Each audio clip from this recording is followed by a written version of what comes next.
Hi, everyone. This is Dr. Alana again. And what's happened in the meantime was that I sent last week's process statements and questions on to David and Grace Ann, and they're very nicely have decided to come back to us and have conversation about what we were thinking, etc. So welcome, David, Boje, and Grace Ann Rosile. What else have we got here? Well, here we've tied it into a simplified chart, I hope. It's me, so what do you want?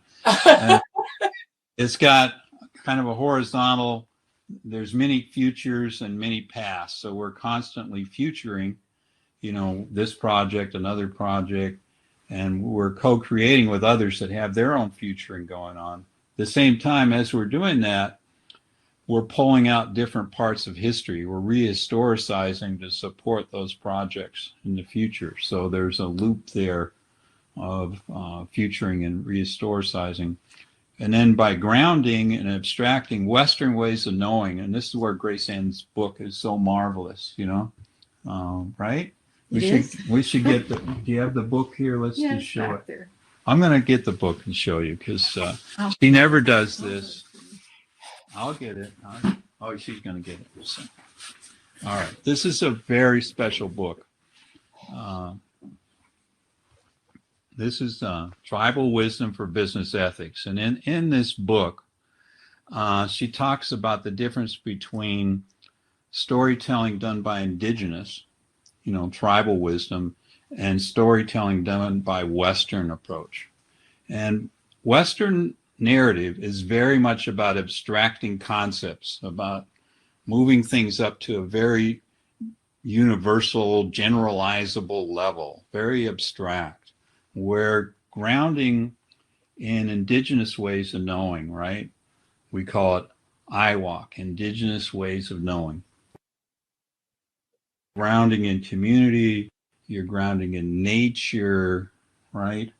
It's very much entanglement with nature and community. So you're very embedded there. So that's what we mean by grounding. With Western ways of knowing, we call it WAWOC, Western ways of knowing, you're kind of moving up very much about concepts, about theories, about abstractions. And that's where I moved the beneath up there, because that foreconception, that's the conceiving before the event. That's very prominent. Where in grounding, the two kinds of anti-narrative processes are the foregrasping, sensing the context, but am I sensing it with my eyes and ears and nose? No, there's this whole intuitive thing going on. And then forestructuring, you really got to know the ground to understand how things are moving and interacting in the ground. And then with the futuring, we got the bets and becoming and the history, the before. Those four concepts are all from Martin Heidegger's work, and it's existential work. If you're going to study that, be prepared for months of work, and get somebody that really knows German so you can really share the true meaning of some of these sentences in the German form, not just the English form. Anyway, so we've done that work with really wonderful German lady that lives here in Las Cruces, and she's gone to all my classes, and we'll trot out the Heidegger and say, now we're going to look at foresight. What is it? What's the word in German? How does it work? What's the nuances of but this is just an overview. I hope it's somewhat clear. So I have a question. I have a couple of, because you brought up Grace Ann's work, and one of the people who I've had a conversation with since then, his research is, in fact, he may get in touch with you directly, but his research has to do with, he has 30 years experience with tribes, Native American tribes, and the social welfare system, taking children out of their homes, stuff. Oh. Yeah. And so now as a mature person, he wants to look at the tribes. Look, they did a report of all the things that had gone on in this, and the tribes had questions about, well, how do other parts of the country, how do other social welfare agencies who are working with other tribes, what have they done, and how has that worked? So that's the essence of his research. And he has 2 Native people on his committee. Mm. So he's doing what appears from the outside, at least, to be a very good job of walking into wanting to do this in an I walk way instead of a W walk way. Way walk way. So, Grace Ann, what hints would you say? What comes to your mind talking to a person in that circumstance? It's going to be difficult because it's difficult to get IRB permission to go inside tribes. You have to have the tribal permission as well as your institutional permission. And I was just on a committee this past week where a Native woman gave up on her original design because it took too long. Yeah. And she couldn't get permission. And so we've seen this a lot. So I would have a plan B. Ideally, you would want to talk to maybe some of the people who went through the system and what is their story and their experience so that you get those actual stories, not just the stories of the people in the agencies. But you might have to stick with the agencies because of getting permissions. He might be able to get permission from the 2 tribe members on his committee and work it that way, and they may be able to help him with the other permissions. But you got to really, the scope of the project really has to be about working with the tribal councils and getting the permissions if you're going to do something comparative. Interesting. But ideally, you want the stories of people who went through the system, not just the administrators of that system. Yeah. But that might not be feasible. You might not have that many years to work on it. Right. Although he's pretty relaxed about that part. Good. So, okay. Thank you for that. Let's see what else you've got here. Okay, here is just a little bit more formal definition. So when we deal with the foreconception, the beneath, language, symbols, concepts, these are all pre-constitutive of narrative and story. And I use the word narrative as Western narrative and story in the tribal sense of living story. So we'll talk more about that if you like. The bets on the future is foresight. So can you see out there what's happening? That's called prospective sense making in Western jargon, but it's pre-constitutive of narrative and story. And then the becoming is the ethical, the forecaring, pre-constituting in space-time mattering. Again, ontologically, what are you doing? What's your part in this?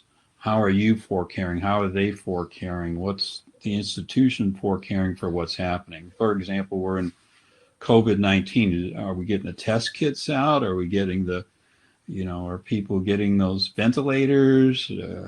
Are there medical people really cared for? People at McDonald's restaurants, are they getting the masks? Are we providing them the health? So forecaring turns out to be a huge area. Forestructuring is good for the engineers. What's the infrastructure going on here? How do we anticipate this? You get a baby in the home, you better be putting little guards over the plug so the baby doesn't put their fingers in there. You better have your crib with a narrow rail so the baby's head doesn't get in there. You got to have colors so the child grows up inquisitive, not a bland, so the infrastructure. For grasping, we've already talked about intuitive grasping, on emotive sensing, a pre-articulation. So often you working with people in the field and they don't know how to articulate the story or narrative. Nobody's ever asked them that part. Or maybe they've done it a million times, but let's say they haven't. Well, you're in a zone where you're going to be helping the story along, and they're going to be very much about trust with you. Can I trust to tell you something I've never told anybody in my life? I didn't tell my mom and dad. Why am I going to tell you? So this foregrasping is real important, but also for strategy work. You're trying to foregrasp where you're going in the future. The before is obviously the history, pre-constitutive of coherence and narrative, but what people don't understand is the futuring wraps around, and we're picking out points of history to justify our direction in the future. So that a little bit more grounding in the anti-narrative world.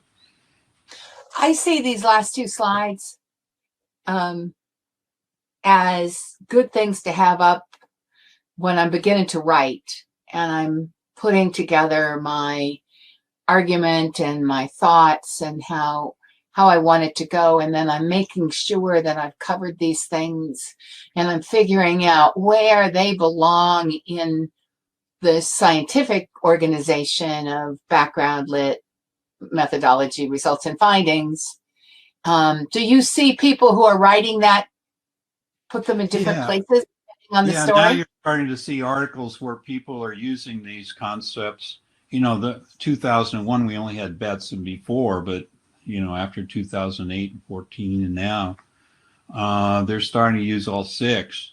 And so you'll see when they present their findings, they'll have a section on foreconception, on bets in the future, becoming, the beyond is just coming on board, and now they're starting to use that as well. And so are they putting them in as headings? Oh, yeah. Yeah. Okay. All right. So just to give people how to use them. All right. This actually changed my last poster. So I love this. Go for it. All right. Sure. You want to do it, Grace? Okay. So this is in a couple of books that are coming out and slides all over the internet. If you just look for this. Basically comes out of Charles Saunders Peirce's work in the 20s and 30s. And I was really excited when I found reference to the whole idea of self-correcting in Peirce's work. And then I was reading a colleague in Europe, and he said, well, Peirce mentions it a couple of times, but never did it. I said, wow, what a great opportunity. So I got all of Peirce's volumes and I read them front to back, everything. And I found half a dozen examples of where he used the term self-correcting. And he's using it in conjunction with inductions, that you do the inquiry. That's your induction. You're doing your inquiry. And he said, you have a crude induction where you don't quite know what's going on. So it's crude. It's kind of like first wave grounded theory. It's crude, but it's fun to do. And then you have qualitative induction where you're really trying to pin down, like in second and third wave, the concepts and how they're used. And, it's more carefully controlled. But he said you also have quantitative induction where these are used interdependently, the qualitative and quantitative, not divorced from each other as we're used to seeing them in the classroom, but how do they integrate together? So, and we'll talk more about that. So the induction is what you're doing in the research. That's how you're going in the field and you're doing your inquiry. But you also have abduction, where those little flashes of insight pre-constitutive of a hypothesis or proposition, but even before there's just like, whoa, here's a flash of insight I'm having during the conversation with somebody. What do I do with that? And so what we've said is it's the AID, the abduction, induction, deduction, these are interactive. So in the midst of your inductions, you're having abductions, you're deducing, you're doing all three processes at once. You're also in the scale of your dissertation, the timeline. You're doing them in the beginning. You're changing your abductions as you go through. You're changing the theory wave by wave. You're changing your induction strategies. You're trying this, you're trying that. You're doing this experiment, this interview, this conversation, this reading of a science article. So what we've asked students to do, and faculty, you know, everywhere, is start tracking and annotating and diarying, journaling step by step each moment of the abductive event, each moment of induction test, each moment of deduction as you go through.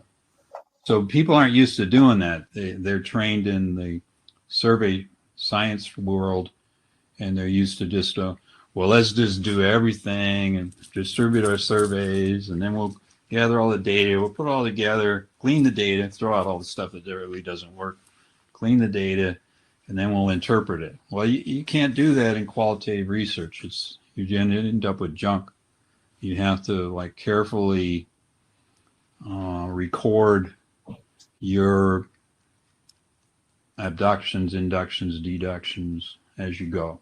And that's a really hard lesson for people to learn. I can't tell you how many dissertations come to me. Somebody will come to me and say, well, I've done 65 interviews and now I've got them transcribed. So I hired a service, they transcribed it. Now I got, 850 pages here. What should I do? I said, well, why don't you just start over? Because you're never going to figure this out. You know what I mean? It's kind of like saying, I throw all these ingredients together and I bake this cake and now I want to produce a recipe. Well, good luck with that. That's good.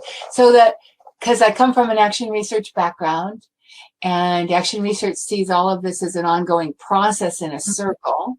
Mm-hmm. What captured me about your AID was what I thought was going to happen, what happened when I got there, and I did some research, and then what I thought about that in the future, what I think I'm going to take to that, to go back to what I think is going to happen next, to what I do in the research. So to me, there's a marriage between this and what is in action research: planning, measuring, acting, and reflecting. Do you see that? Oh, yeah, sure. We grew up in that. So absolutely. Yeah. It's okay. So then your process, it just gets all mixed together. Yeah. Yeah.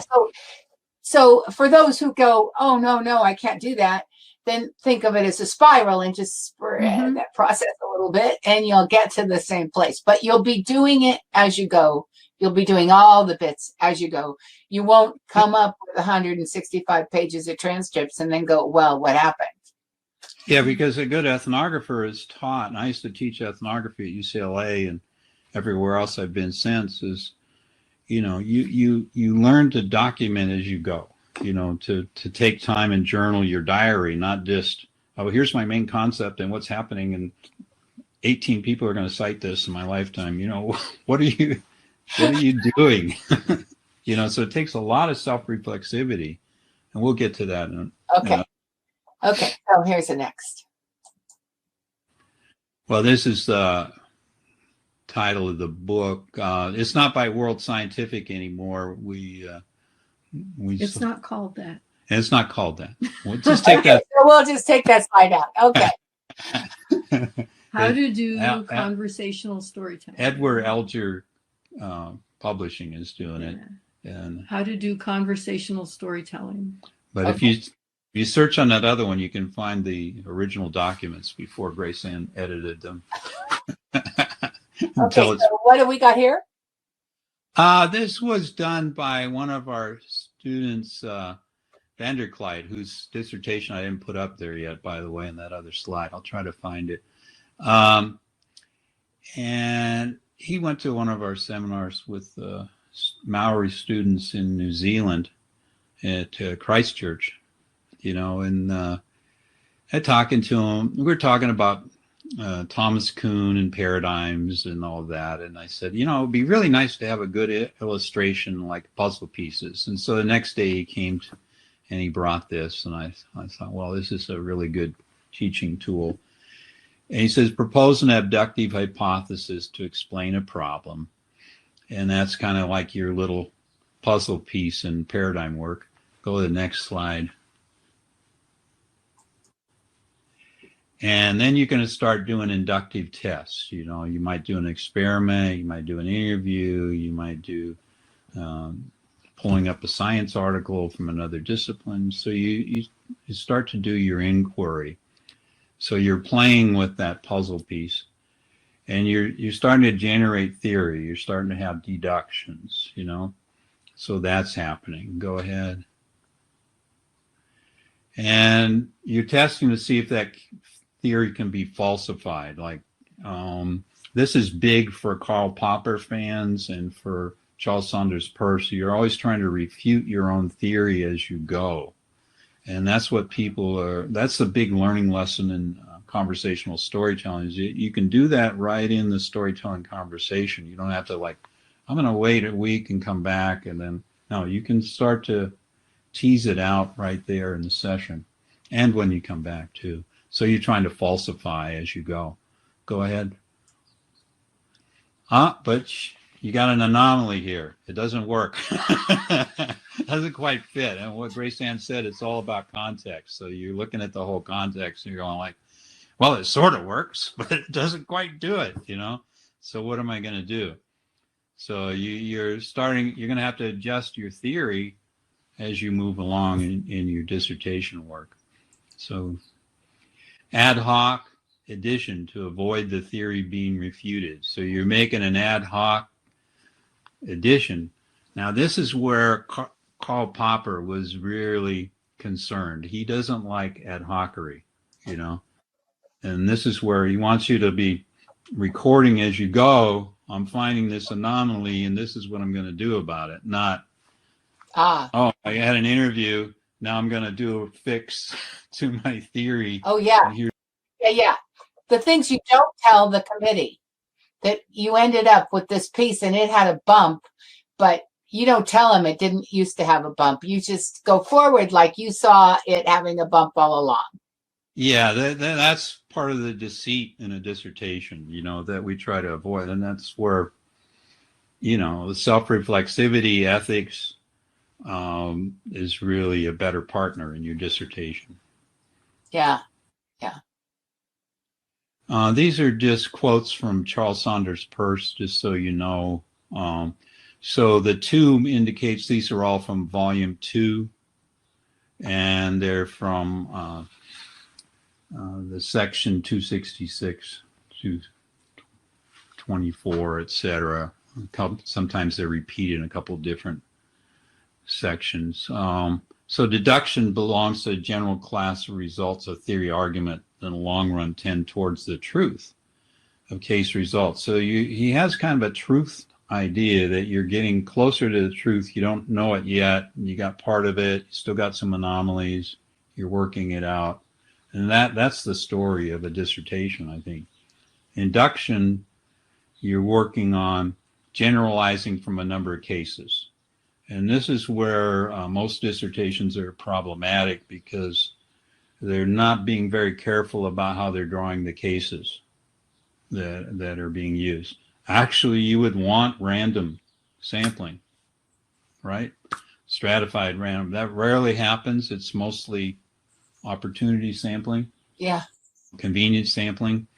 But what you can do is and we'll show you an example of this, get some interviewees on topic, get some that you think are going to be counter to what your thesis is in little ways. Not going to be obnoxious unless you want that, but you're going to take it a little different direction because they have a different expertise, different gender, different ethnicity, you know, whatever it is. And then your abductions assume it was a case of a general rule results that will need actual inquiry. So that just means you have a guess, but without doing the induction, you don't know. So you do your own refutation by seeking. That's our puppy.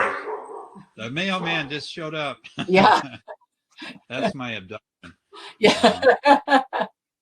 So the immediate present has just joined us, and the living Yes. story of being with our puppies. Yeah. And we have induction, which is for the thirdness, these different kinds of qualitative inquiry. They're also bets on the future, you know. And you have the deduction, the otherness of the past theories already there, retrospective, narrative sense making, that sort of thing.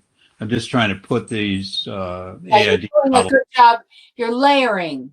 So somebody needs to do this and needs to write it up, and they need to see, they can go through your slides carefully and say, okay, this is really the one I'm going to center on and use, but you're showing them how they layer, which is really good because they get to committee and that committee's got some other background and they're going to need to be able to layer. I mean, this is actually layers like this are the heart of academic speech, is the ability to do that.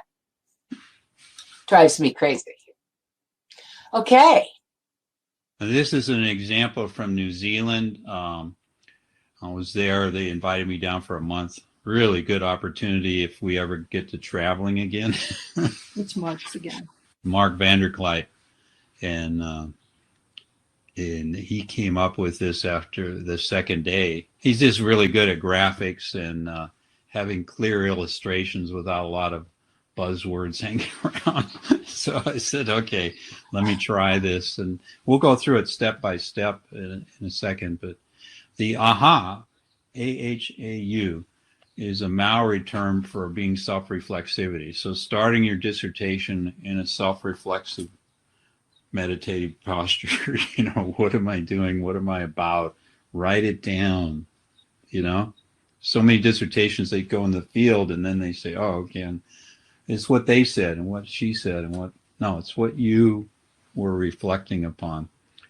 Now in Maori culture, you don't go do interviews with somebody. You bring your story to the first interview. So if you see the spiral, the 2 and the 1, he took his story and there were 2 participants in the first interview. But then he did a counter story interview with 1 participant. So he did 2 that would be on topic for his information technology study, you know. And he did 1 that he thought, well, this person's going to disagree with what those 2 said. So he's trying to do refuting and falsification as he goes through the process. Really splendid design. I've hardly ever seen this worked out in methodology, but second visit, 3 people came to the interview and they had a storytelling conversation. That means he shared his story. They shared back. He shared counter story. They shared, somebody else shared. They shared with each other. So they're doing co-inquiry. It's a self-organizing event, you know. And then 1 + 1, as a counter person showed up in another interview, but then a second counter person. So he uses the 1 + 1 to indicate somebody joined in, if that makes sense. Mm-hmm. Next time he did a bigger event with 4 people and a storytelling conversation. They're sharing back and forth. He's in the middle of it. And then he did a counter and he ends up with 3 more and a counter where somebody joined the counter story event. So this is his model, his diagram to explain to his reader his process. Correct. What the process was like. It's a good. And it's always about spiral. And yeah, and good design too. So this is another way of looking at that. Yeah, this is more of what work Grace Ann and I have done, working with the community. I'm going to let Grace Ann talk about it. Go for it. I didn't CIW. Okay. Well, please, Grace Ann, would you help us? Are we getting through the questions? Yeah, we're good. We're good. Okay. So an example of how you go through the process of self-correcting, we used with our coalition of Immokalee workers, the South Florida agricultural workers that we studied. We went there to study how their motto of "We are all leaders," and we wanted to see their how they practice leadership. So we, what's it say on the first one? Test by auto. Ethnographic AID assumptions by critical self-reflection. So we did our background research. We looked up internet articles. We looked at their own publications, and we wanted to go talk with them and see how this actually plays out.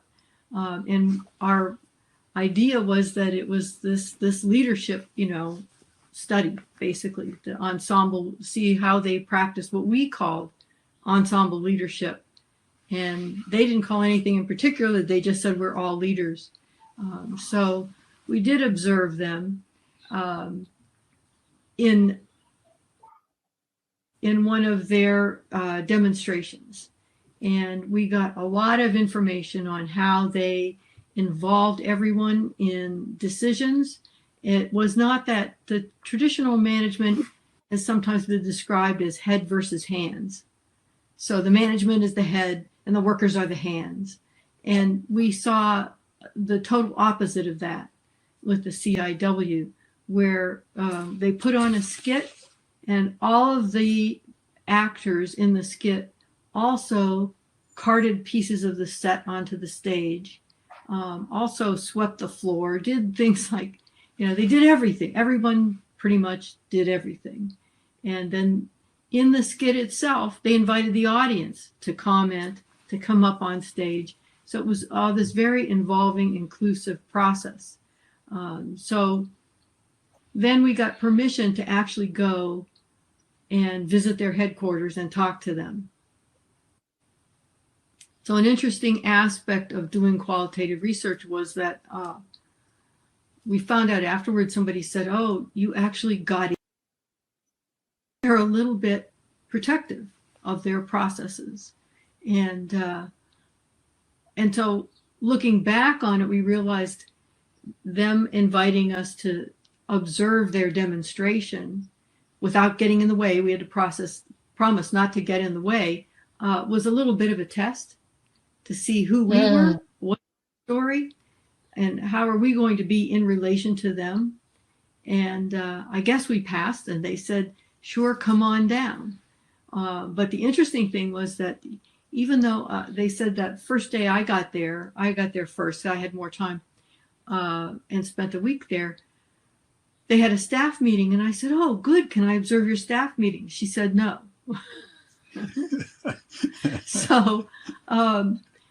So some things we still didn't get to observe, but the point was they had to know us better, and we had to observe and respect their processes. So in that second phase, what we discovered was it's not so much about leadership, and it is participative leadership, but what we saw was there were what we called ensemble storytelling, ways that they allowed everybody to participate in bringing their story together in the group.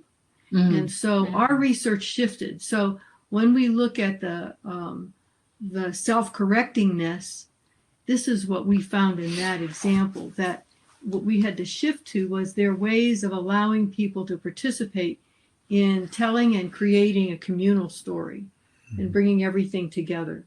And so, yes, it's leadership, but it's the way that they did this inclusive process. Yeah. What turns the Western view of leadership on its head. So this went through several phases. Is this your diagram of that, or did it is? It's in our book, and it's just an illustration. The tests won't occur in that order necessarily. We just wanted to show where we were doing more autoethnographic. Of course, we all the way through. And then when storytelling conversation came in phase 2, And then we had to check the available science. We're dealing with things like the chemical composition of fertilizer and pollution and how it creates birth defects in migrant farm workers. You know, so there's technical things we need to explore the science. And then last, one of our doctoral students and co-authors on the piece, and you can find this in the Business and Society current issue, and also a few years ago we did the theory from phase 1 in the Leadership Journal it's called Ensemble Leadership Theory. Anyway, so it's produced 2 journal articles and self-correcting inductive research. Okay, Yep. back here. Yeah.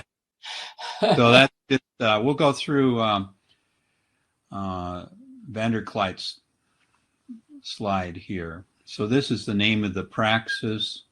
Okay, so this is, okay. Or, you know, conversational sharing back and forth. So it's not a Western concept, although everybody gets in conversations in families, etc.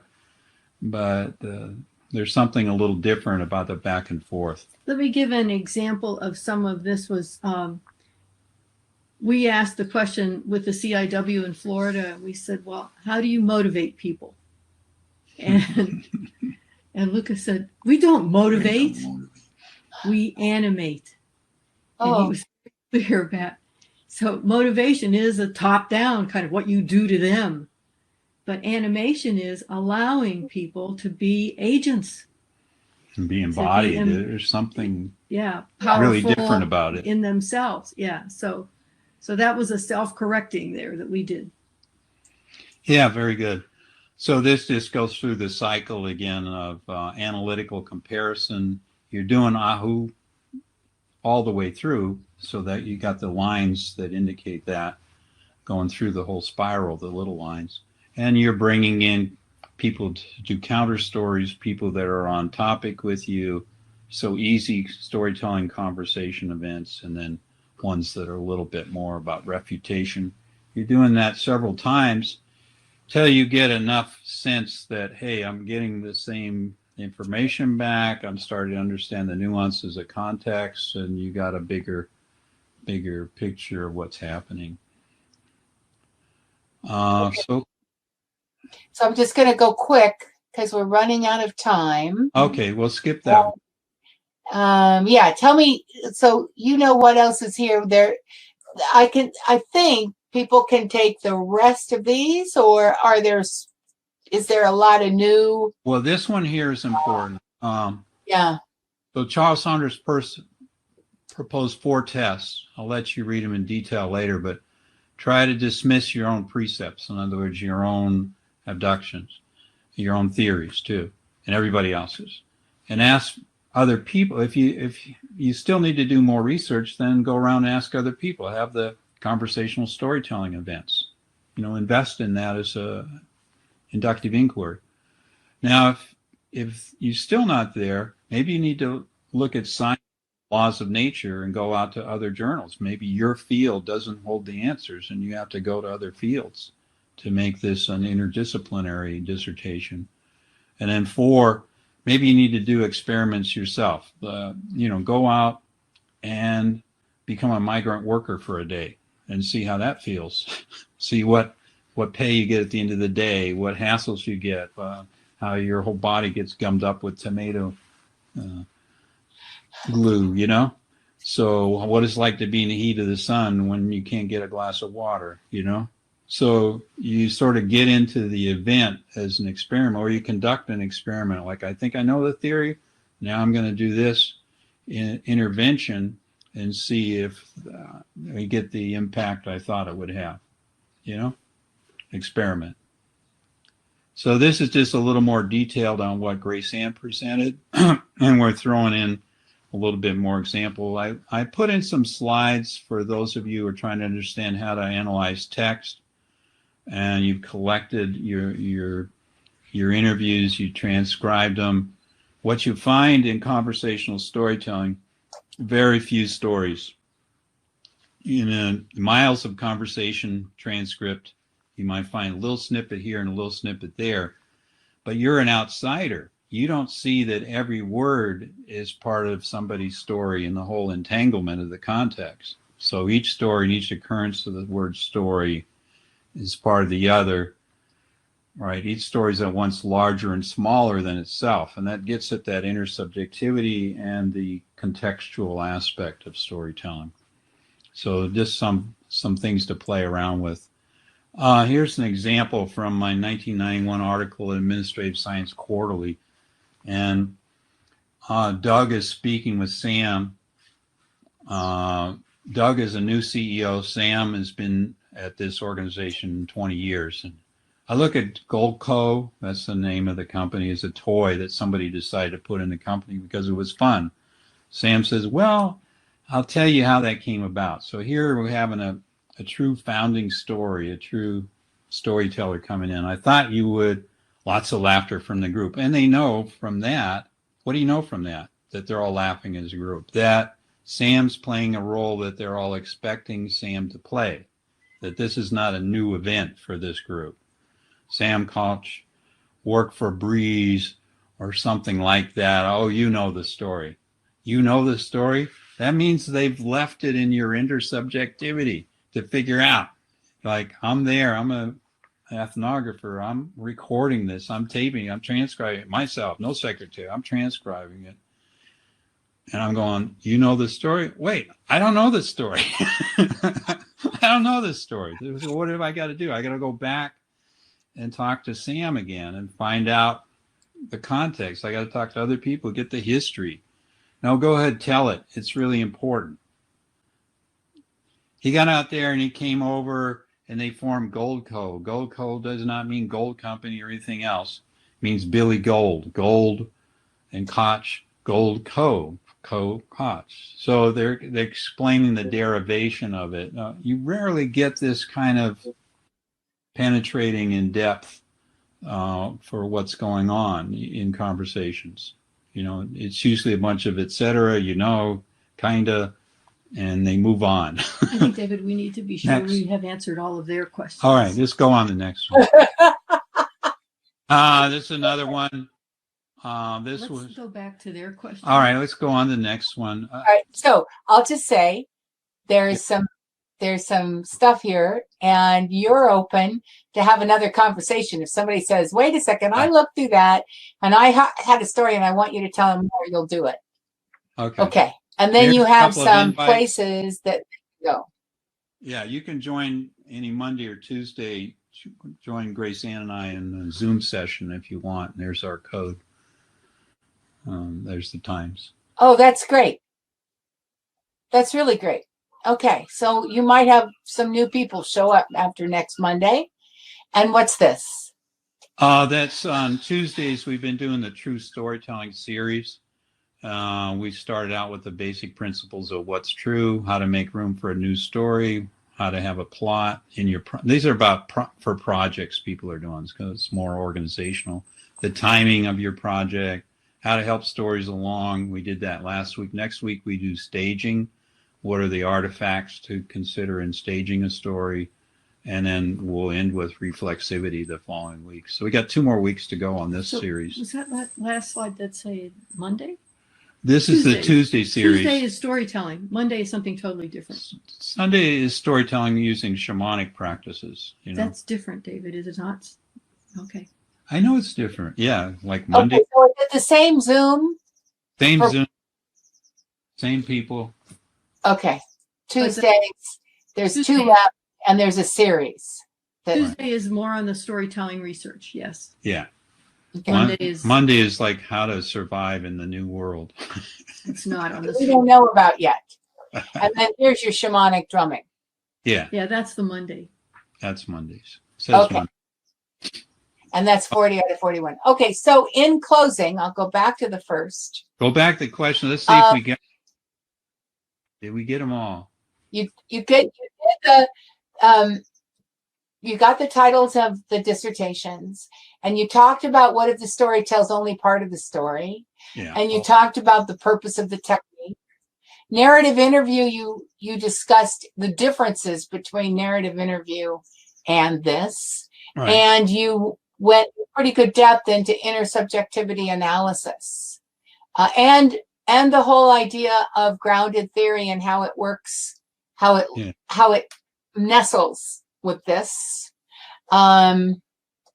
And then the others, no post-talking, test whether you got what you expected. I think it was post-talking or